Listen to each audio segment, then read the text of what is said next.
Assalamualaikum.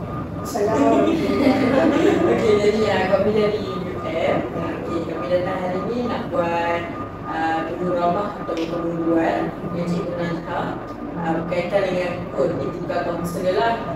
Jadi kami bertiga hari ni pilih kod yang berlainan antara kami dan juga masing-masing membawa 3 isu yang berbeza-beza juga.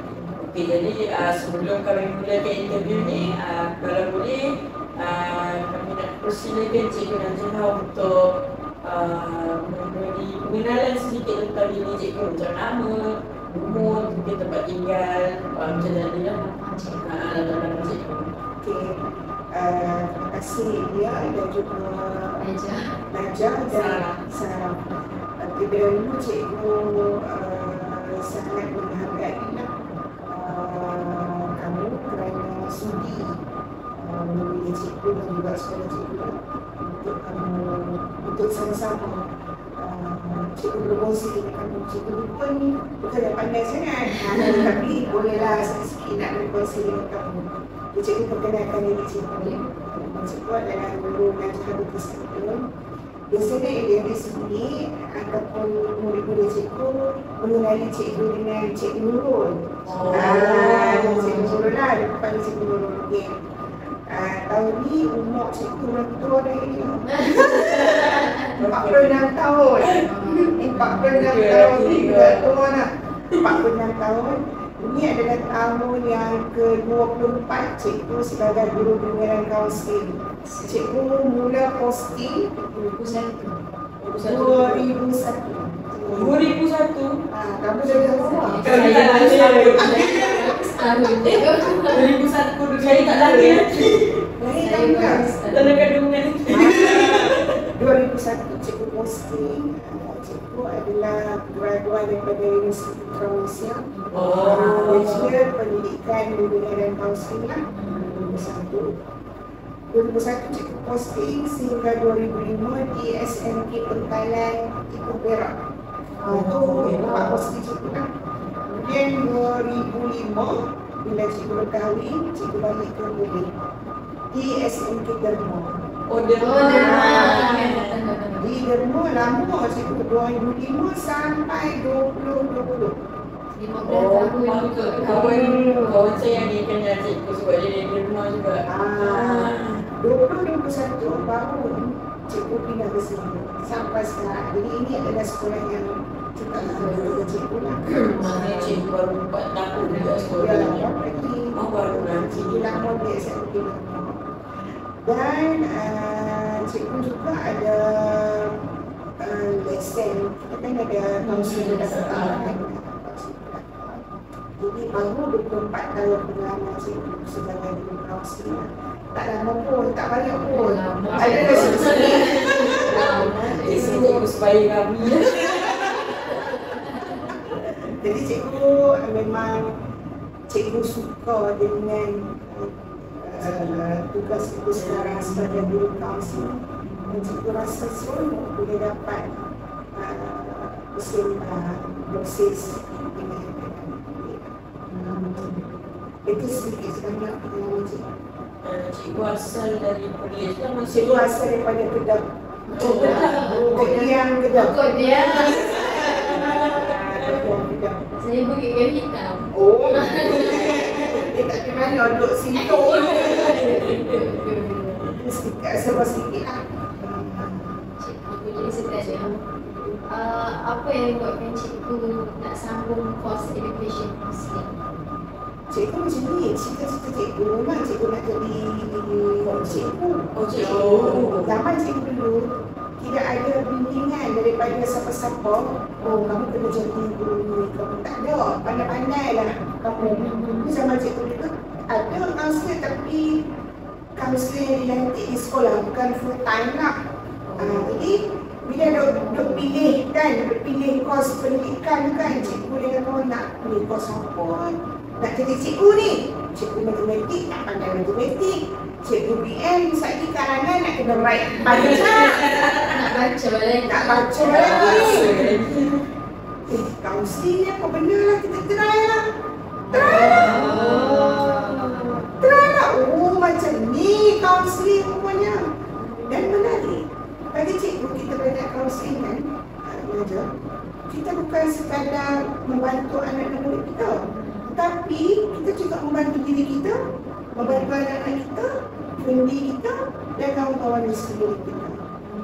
Tapi kan kadang-kadang suami cikgu kata, kaunselor saja, kau umur tak jadi kaunselor pun. Dia tak nampak, dia tak nampak apa practical counselling tu, dia tak faham kan. Dia bilang. Maksudnya cikgu sambung ni tanpa ada guidance bimbingan daripada siapa-siapa. Tidak ada. Cikgu banyak memilih sahaja. Memilih sebab cikgu nak jadi cikgu.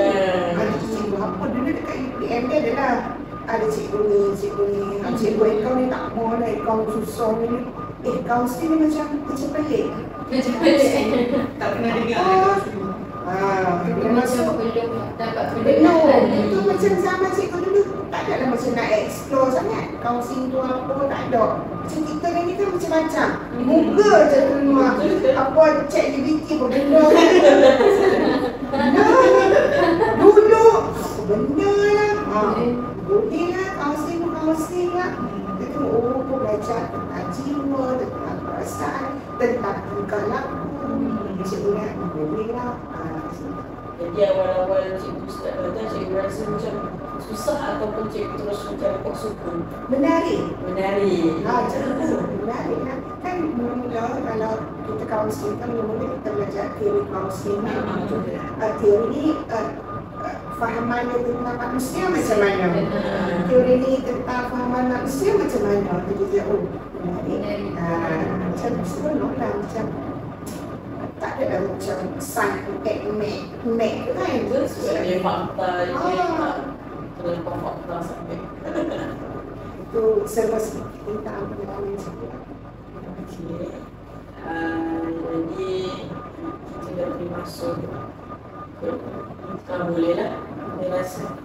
Okey, jadi kita akan gunakan dengan kod yang pertama lah. Terima kasih sebab kongsi pengalaman. Okey, kod pertama saya bagi Najah pula ni lah.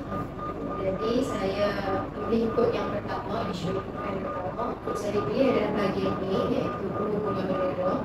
Jadi macam kita tahu dalam bunga menolong ni dia ada elemen-elemen seperti kebajikan, klien, persetujuan dan maklum sebelum kita buat sebarang sesi, iaitu kita aplikasikan simpati, empati terhadap klien.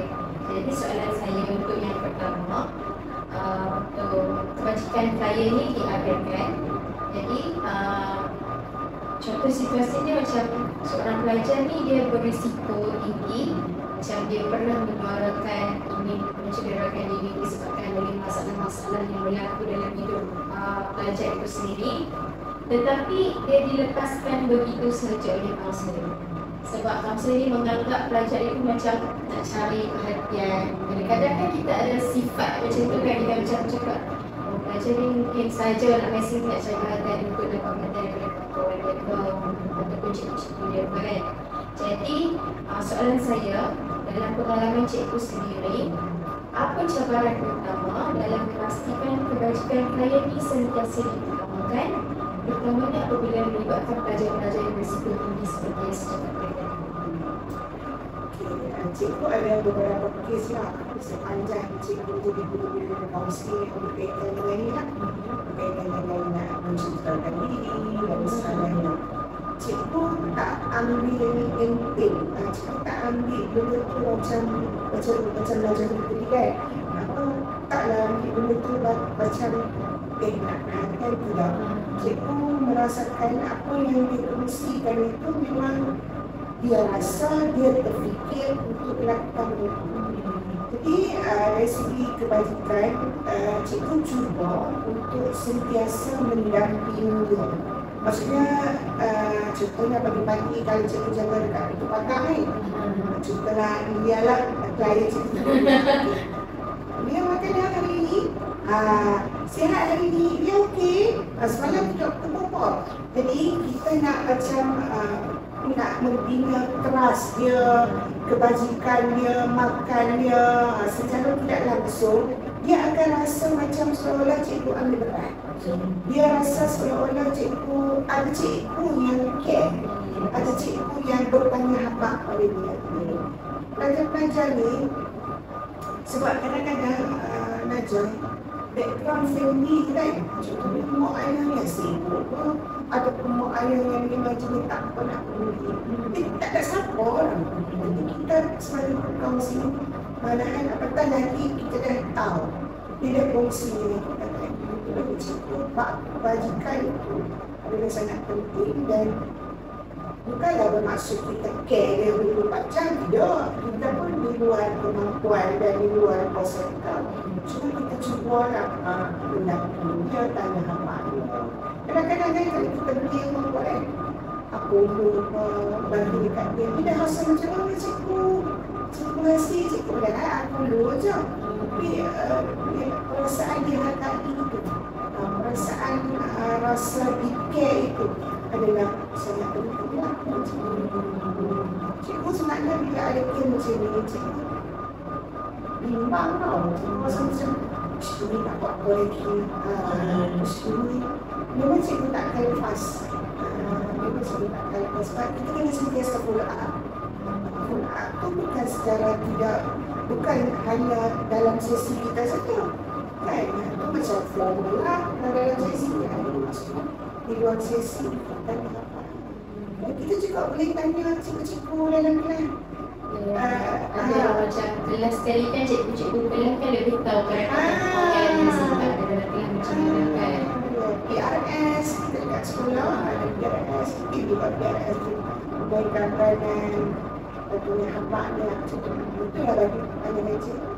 Jadi kalau macam tu cikgu ada refer dengan input pelajar tersebut tu macam mana? Cikgu tengok kesnya macam mana, nak mencederakan diri itu tahapnya macam mana. Kadang-kadang sebab tu perlunya sesi tu kita kena tengok dulu macam mana kan. Kalau perlu memang buka prosedurnya dan perlu dimaklukan kepada family dan juga pada pihak sekolah. Pihak sekolah itu adalah dokumen keluar. Selain tu, macam kalau sesi dibuat tu berdasarkan pengalaman cikgu lah dengan pelajar-pelajar yang berisiko tinggi ni, sesi tu dijalankan berapa banyak? Tak tentu. Dia tak ada, dia bergantung kepada keadaan klien. Kadang-kadang klien sendiri, dia sendiri yang datang. Dia sendiri. Dan cikgu boleh tak saya share dengan cikgu. Cikgu ada seorang klien tu, ni. Bakul. Waktu zaman dulu tak keluar lagi bawa bakul ni yang ada perkataan bakul ni. Dia macam ni. Bila cikgu refer pada cikgu bincang lain, memang dalam pengetahuan mak dia, memang sedang dirawat di hospital. Jadi okey lah, maksudnya mak dia kebetulan mak dia pula juga seorang doktor. Jadi bagi cikgu okey, kita dah rasa macam kita bantu buat pemantauan dekat sekolah kan. Nak buat sesi sebab dia dah ada dia refer dengan sekretaris. Doktor memang rawat dia dari segi ubat. Jadi cikgu pantau secara macam tu lah. Cuma ada satu hal yang cikgu ingat, memang dekat cikgu dalam keadaan yang berdarah-darah ni. Cikgu tak marah. Memang selalu kan? Cikgu telefon mak dia. Kata, apa ni anak ni, tak apa cikgu bagi dia rehat je. Dan kata cikgu, oh tak apa yang dia dah berdarah meleleh tadi. Macam tu. Jadi mak dia kata, tak apa cikgu bagi dia rehat kan. Saya ada klien ni, saat dia tengah air sikit lah saya mat. Okay. Jadi kita pula nak kena care anak dia yang berdarah kan. Macam buat tu?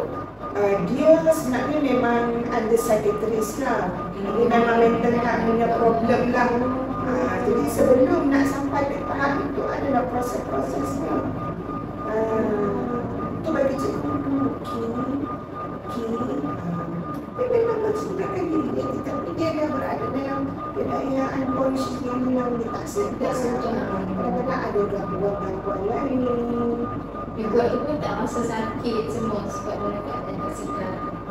Jadi cikgu pun bantu dia. Hari ni kau buat benda tu tak biasa, cikgu tengok tak biasa. Kan nak tengok kau tak biasa ada. Siapa dia dan sebagainya. Kan bila benda macam tu dari segi etika lah apa Najam, cikgu-cikgu ni kena maklum. Dan buat dia pun pesan kata boleh je maklum kat cikgu kalau takut dia mencederakan dirinya lagi dalam kelas, jadi mengganggu kawan-kawan. Ini cuma dekat negeri dia saja. Jadi tak ada. Pesan kan? Jadi kalau dari segi macam nak kaitkan dengan satu kebajikan ni, itu kan lama. Lama sihat ke? Makan ubat dah. Makan ubat tak lagi. Aku dah makan ubat dah. Okey, dan cikgu. Jangan lupa makan ubat. Sakit. Maksud dia kalau dia makan ubat tu, kesan dia nak elok tau. Ngantuk kan? Dia ngantuk. Kamu nak tidur ke? Tak cikgu sekarang. Kadang-kadang dia main sini. Cikgu saya boleh makan ubat, saya nak elok dia. Dia cikgu bagilah ubat kat ni bagi dia rehat. Tapi bagus juga dia macam dia terbuka. Dia macam tak segan. Ada. Dia memang tempat di kaunseling, bukan sekolah ni lah. Sekolah yang lama sebelum ni. Di kaunseling tu kalau dia rasa apa-apa dia akan makan cikgu. Dia akan rasa apa-apa sebab cikgu berkesan. Kamu kami nak buat apa-apa, makan cikgu dulu. Tapi dia buat. Sebelum fikir apa mana cikgu Kan, nak. kalau kita dia buat dekat tempat lain, dah apa? Bukan lain. Orang lain Kita rumah pula kat tempat lain. Kalau dia buat depan kaunselor seorang lah kata rumah. Cakap ni cikgu okey lagi Tapi sebab kita dah faham dia, cikgu dah ada hubungan yang agak rapat dengan family-nya, dengan keluarganya, jadi dia cakap, wah, itulah peranan. Sebenarnya kita boleh lah, sebab cikgu sebutkan pada muatnya, saya tak mampu nak jaga anak puan di sekolah 24 jam, tak mampu. kita beruntuk lagi orang jawapan. Kadang-kadang dia nak tidur. Cikgu nak pergi ke kelas, cikgu nak pergi ada benda lain. Kan cikgu nak kena tunggu dia dekat situ, cikgu abang dekat situ, saya pun tak mampu cikgu. Kita tak tahu cikgu, cakap mana yang cikgu boleh buat, cikgu teruskan. Jadi cikgu pun mendapat sokongan daripada minta beri kan, untuk faham, cikgu faham. Tapi bagus macam cikgu cakap tadi, kita kena bina hubungan yang rapat macam tanya semua tu kan. Jadi kalau saya pun orang-orang lain, kawan-kawan pun tanya lah makan ke ni buat apa, kita rasa macam orang menghargai kewujudan kita, orang peduli dekat kita. Rasa macam kalau kita luar apa-apa pun orang macam perasaan kita tu valid. Kalau kita rasa sedih ke apa, orang tahu kita rasa tu, kita rasa macam oh perasaan aku tu betul ada. Maksudnya bukan kita berlebih-lebih nak cari perhatian. Okay. Jadi kita teruskan kepada soalan yang kedua pula. Yang kedua, memaksa klien mengikut nilai kaunseling.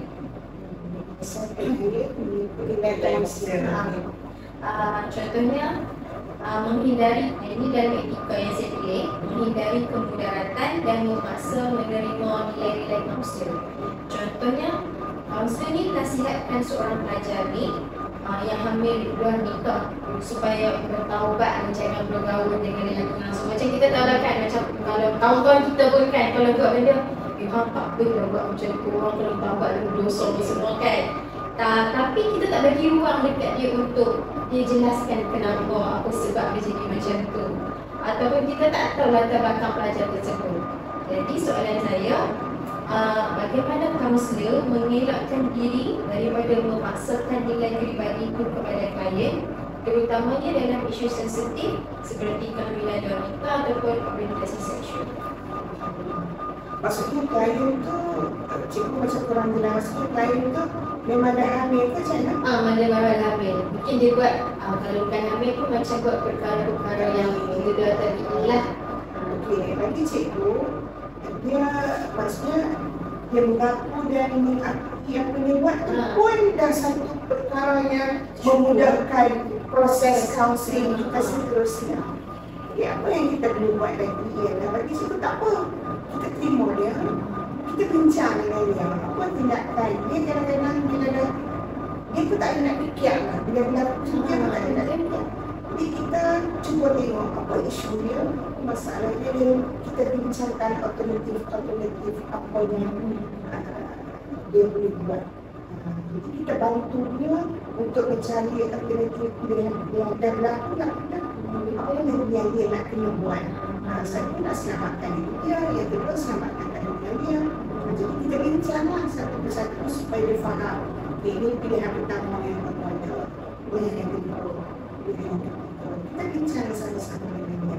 Dan juga kita beri ruang pada dia. Apa lagi cadangan yang kamu dah berlaku macam ni? Apa lagi pilihan yang kamu ada? Apa yang kamu fikir nak buat lagi? Jadi kita bantu dia. Dan pilihan-pilihan tu sudah pastilah pilihan yang baik lah. Kita tak naklah dia bagi pilihan yang tak baik lagi, dia nak lari daripada rumah lagi. Kita bincang dia, kalau aku tak lari daripada rumah, kesan dia. Kalau buat macam ni, apa kesan dia? Jadi kita berbincang alternatif. Kita bagi peluang pada dia. Kita nak dapatkan, kita dalam sesi kaunseling, tujuan kita nak klien dia dapat sediakan kan. Inilah proses yang kita nak membantu dia. Sebab dia dengan keadaan yang ditekan, kadang-kadang sediakan tu dapat. Kita tak fikir. Tak jadi. Dia dah macam dah benda-benda. Jadi kita membantu dia. Meresmelkan dia, membantu dia. Itu pandangan situ macam tu. Sebab kadang-kadang pelajar bila dah buat salah ni, dia dah tak fikir Malaysia dia. Macam kita pun sama juga lah. Kalau buat salah pun kita boleh fikir Cikgu selalu sebut dekat anak-anak cikgu kamu ingat satu benda, berfikir sebelum bertindak. Bukannya bertindak kemudian berfikir. Dan benda tu dah jadi, kamu nak fikir dah bertindak lah. Dia nak buat apa, itu sebelum berlaku. Takkan macam klien kita mesti tak payah dah tahu macam tu, kamu ni patutnya berfikir dulu. Dia masuk dia tapi lagi buat kalau kita buat program ataupun kelompok pencegahan awal tak berlaku lagi. Boleh mencapai ke jawapan? Mencapai. Macam cikgu cakap tadi, saya mahu teringat yang waktu kita sembang dekat tadi, kita kena terima tanpa syarat. Kita tengok latar belakang klien tersebut, terima dan jawapan. Dia dalam keadaan apa sekalipun, kita bantu dia. Kan kita bantu dia hamil wak nikah. Kalau dia dalam keadaan mengandung ke, tugas kita nak bantu dia. Dia nak peranan kaunselor. Dia nak terima, dia nak buat pilihan macam mana tu bukan pilihan kita, tu pilihan dia. Cuma at least kita bantu dia. Okey, untuk kamu buat macam ni, ini kesan dia. Kamu buat macam ni, boleh tak macam ni? Kita sama-sama bagi dia ruang untuk berfikir apa keputusan yang patut dia buat. Bagi support kat dia. Bagi dia rasa ada orang yang care. Ada orang yang terima dia walaupun dia dalam keadaan macam ni. Ada orang yang support dia. Sebab dia tentu biarkan dia support dia. Belum tentu cikgu-cikgu, kawan-kawan support dia. Orang yang biasanya dalam keadaan macam ni, orang ada hamil, orang hamil. Dengan siapa lagi yang dia nak berpaul? Dengan siapa lagi dia nak berpaul? Kita bukan sokong apa benda dia buat tak elok tu. Tidak. Mungkin pada waktu dan ketika dia buat tu, dia pun tak waras. Habis kalau dia jangka boleh dapat macam mana dia buat benda tu. Kita support dia, kita ambil dia, kita bantu dia. Jadi itu macam selalu kita ni manusia suka judge orang kan, kita tahu latar belakang dia. Sebab tu kita pun sebagai manusia ni kita tak lepas dari buat salah. Jadi kadang-kadang kita kena muhasabah diri juga lah kan, supaya mungkin waktu ni waktu dia, tapi kita tak tahu lagi ke depan kita macam mana kan. Sebab tu cikgu kan kita sebagai kaunselor, guru kaunselor, seronoknya cikgu belajar kaunselor sebab kita bercakap dan kita rasa macam kita bercakap kat klien dan juga bercakap pada diri sendiri, bercakap pada anak-anak kita. Kan? Sebab cikgu tu kena buat sama, walaupun kena buat sama, tapi kita sama-sama belajar. muda. Masalah. Ya, cikgu korang. Biasa muda-muda ada jiwa dia tu. Ya, cikgu pun kena muda. Cikgu pun kena muda. Masa kemudian Tak buat lah kat dulu-dulu. Dia bukan, dia nakal sikit. Belum berkembang lagi. Belum berfikir jauh lagi kan. Dia paling tak akan. Dia paling nakal. Bagi cikgu, terima kasih untuk soalan yang ketiga pula. Okey, jadi ketiga isu dia adalah ketidakpatuhan terhadap persetujuan termaklum. Etika yang saya pilih adalah persetujuan termaklum dalam hubungan kaunseling. Jadi isu dia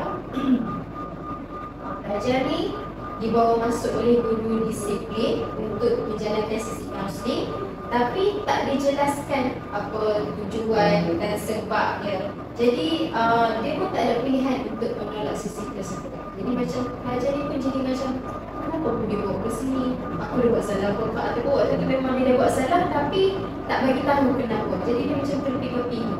Jadi soalan saya, apakah kepentingan persetujuan termaklum ni dalam hubungan kaunseling dan bagaimana cikgu kaunseling ni boleh memastikan klien tu benar-benar faham apa itu persetujuan termaklum, terutamanya kepada pelajar-pelajar yang bermasalah. Okey, cikgu Dr. Bahia lah cerita kamu tadi. Cikgu Dr. Bahia ada seorang klien dibawa main duduk kat sini. Tak bersempat. Okey, jadi bila dalam situasi macam tu, kaunselor bagi pandangan cikgu lah. Okey, bila dia main dekat kita tu, cuba kita mulakan repo yang kamu dah makan. Makan apa tadi? Kat kantin ke? Dia buat apa? Sekat laksa. Busuk tadi macam mana? Cuba kita alihkan pandangan perhatian dia. Kamu main sekolah tadi naik apa? Okey. Apa di asrama macam mana? Katakanlah tidur di asrama apa? Nak ke asrama macam mana? Kita cuba mengalih perhatian dia kepada perkara yang cikgu bawa dia main dekat dia. Dia dah habis semua tu, maksudnya kita cuba mengalihkan pandangan dia, perhatian dia kepada bukan isu lagi. Bila dia duduk dekat kita, bagulah. Lepas kita repo, tanya duduk di mana, apa sekali, baru kita masih contoh cikgu nak bagi apa, lari cikgu. Habis. Cikgu mana bawa kamu tadi? Tahu cikgu mana? Tak tahu mesti dalam keadaan Tekan. kan? Lepas tu kalau ada anak apa bagi dia minum, bagi dia tenang, bagi dia cool, bagi dia berpijak dulu dekat sini. Tanya ni buat apa ni hari cikgu? Tak pernah nampak lah. Situ bagi dia alih sikit perhatian dia kan. Okey. Kemudian barulah kita masuk. Kita kena buatkan kita kalau dalam sesi kita kan kena ada persetujuan. Dapatnya apa tujuan. Lepas tu persetujuan maksudnya tujuan ini adalah sesi counseling bla semua. Barulah cerita yang kamu tentang tadi. Tujuan Punca tadi ada masa tu apa? Termaklum apa? Persetujuan inform consent. Jadi kita strukturan inform consent tu maksudnya di dalam strukturan kita masukkan benda-benda macam tu. Dia depends di klien lah. Kita tengoklah klien kita tu macam mana. Kalau yang boleh bercakap, ada klien Supaya juga dia basic sangat. dia basic sebab dia tak tahu apa salah dia. Dia tak tahu buat apa ni. Kan? Jadi bagi cikgu tu yang pertama, yang kedua, kita juga boleh dapat sepatutnya lah, kita juga perlu mendapatkan makluman awal. Dan cikgu yang nak bawa budak kita tadi tu apa? Tadi kita pun tak tahu. Tiba-tiba cikgu boleh kita dapatkan maklumat awal. Tapi biasanya cikgu-cikgu ni dia akan maklum Betul, ni ada satu kes ni, contohnya kes mencuri ni. Jadi kita dapat maklumat awal. Jadi at least kita dah dapat gambar. Kita bukan judge awalnya, tidak. Kita dapat gambaran awal macam mana.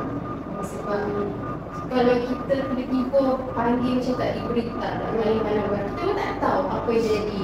Ya. Kenapa dia mencuri, apa sebab latar belakang dia, sikap-sikap dia dengan kawan macam mana kan. Persetujuan dalam sesi kaunseling itu ada sangat penting. Sesi ni ada ambil masa berapa lama kan. So kadang-kadang macam tak faham 2 jam nak cerita kat kita lama. Kalau sesi kaunseling dah sampai 2 jam ni. Ya. Kita tahu bercerita, cakap. Ada peranan kaunselor, ada peranan klien, ada etika kerahsiaan, apa benda yang boleh dirahsiakan, apa benda yang tak boleh dirahsiakan. Jadi kita kena maklumkan ada klien kita supaya dia faham. Jadi untuk murid sekolah pun kita maklumkan secara macam tu. Maklum, kita maklum. Kita kena maklum. Ada akan diberi macam orang pun Ada cikgu tengok yang berkepentingan tengoklah macam mana. kebetulan maksudnya. Sambung sesi ataupun Mula-mula sesi yang pertama. Sesi yang pertama macam kita bagi surat tu tak ada. Sesi yang kedua kita tak bagi dah. Kita pegang pada surat yang pertama.